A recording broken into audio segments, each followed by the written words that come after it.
हम चाहते हैं कि इंसाफ मिले हर तबके को, हर कौम को। आज परभनी में जो है सिर्फ मुसलमान तो नहीं रहते ना, हमारे हिंदू भाई भी रहते हैं। उनका क्या हाल है? क्या उनके लिए सड़कें बनी है क्या? तो हम सबको ये सोचने की जरूरत है कि हमारे पास महानगर पालिका में कोई विकास नहीं हुआ। वैसे उसी तरह से अगर अपन नेशनल में देखें तो वहां पर 2014 से जब से बीजेपी आई हुई है सिर्फ डराया धमकाया जा रहा है। क्या होगा? तो ये मुसलमानों की आबादी बढ़ जाएगी, फिर ये खिलाफत ला लेंगे, फिर ये आपके ऊपर कब्जा कर लेंगे, ये बोल के हमारे हिंदू भाइयों को डराया गया। ये डराते ना मुसलमान आ जाएंगे। कितना परसेंटेज है? 80 करोड़ को डराया जा रहा है 20 करोड़ से, और वो भी बेचारे 10 साल से डरे हुए।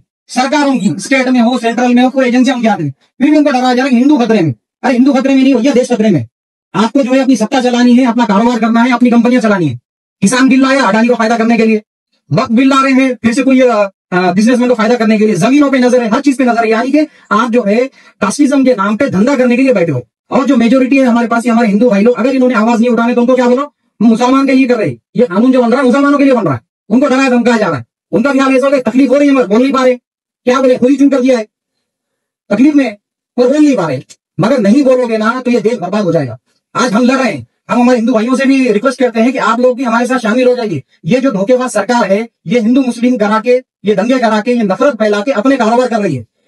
जब अंग्रेज आए थे तो उसका कुछ एक स्टडी में आंकड़ा निकला था कि कितना टैक्स लगाते थे, तो 700-800 करोड़ का कुछ कलेक्शन करके लेकर जाते थे। इन्होंने लाखों करोड़ हर बार कलेक्शन करते हैं, तो वो टैक्स कहां जा रहा है?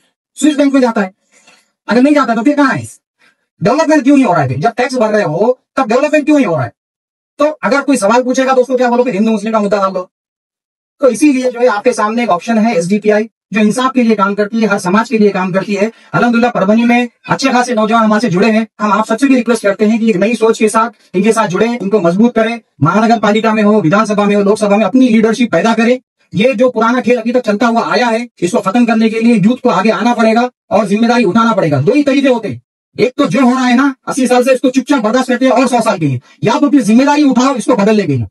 तो जिम्मेदारी उठाना पड़ेगा, सबके लिए उठाना पड़ेगा। हम हमारी कम्युनिटी की बात नहीं करें सिर्फ मुसलमानों की, हम पूरे देश की बात करेंगे। अगर देश को बर्बादी से बचाना है तो सबको जिम्मेदारी उठाना पड़ेगा। एसडीपीआई आप सबसे रिक्वेस्ट करती है कि इसके हाथों को मजबूत कीजिए, इनके साथ आइए, इनको ताकत दीजिए। इंशाल्लाह हमारे परभनी में भी कुछ महीनों में इलेक्शन होने वाले हैं, उस टाइम पर भी हम इलेक्शन लड़ने वाले हैं। तो अभी तक तो आपने 2 टर्म में तो बहुत सा चांस दिया, 2 टर्म तो महानगर पालिका में, नगर पालिका तो बहुत से हुए, सबको चांस दिया। इंशाल्लाह इस बार आपके एरिया से हम लोग खड़े करेंगे, उनको भी चांस दीजिए। सबको तो दे चुके हो ना, एसडीपीआई को ट्राई कर लीजिए इस बार। ये तीसरा टर्म का इलेक्शन कुछ महीनों में आने वाला है अपने पास। तो अपन जो टैक्स दे रहे हैं महानगर पालिका के नाम से, और ये जो 2 टर्म हो चुके हैं, ये 2 टर्म में बहुत से नेताओं को अपने चुन के दिया, 2012 में हो या 2017 में हो। मगर आज भी अगर बारिश अगर 2 घंटे से ज्यादा हो जाए तो बहुत से एरिया में परभनी के गरीबों को डर लगता है कि कहां घर में पानी घुस जाएगा। ये हालत है। कुछ दिनों में 15 अगस्त आने वाली है, 79वां आजादी का दिवस रहेगा अपना। 79 साल हो चुके हैं आजाद होकर देश को। परभनी कुछ 12 साल पहले जिला नहीं बना, या परभनी कुछ 10 साल पहले कोई वजूद में नहीं आया। परभनी सबसे पुराना जिला है, मराठवाड़े का सबसे पुराना जिला है। मगर आज इसकी कंडीशन क्या है?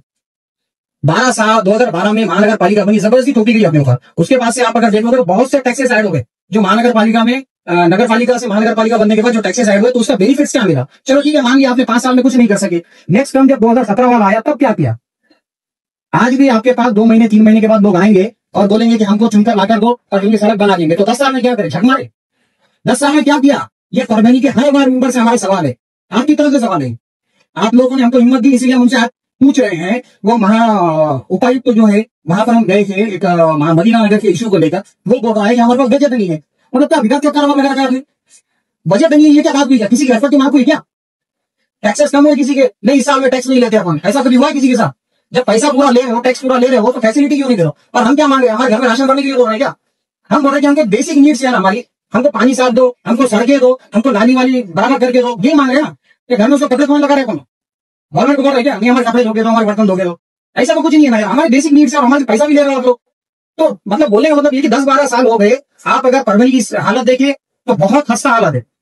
उससे हटकर अगर आप आसपास के ताल्लुकों में चले जाओ, परभनी के ताल्लुकों में चले जाओ, वहां की सड़कें यहाँ की सड़कें का मुआवजा करो, आपको खुला फर्क नजर आ जाएगा। तो ये कब तक चलता रहेगा?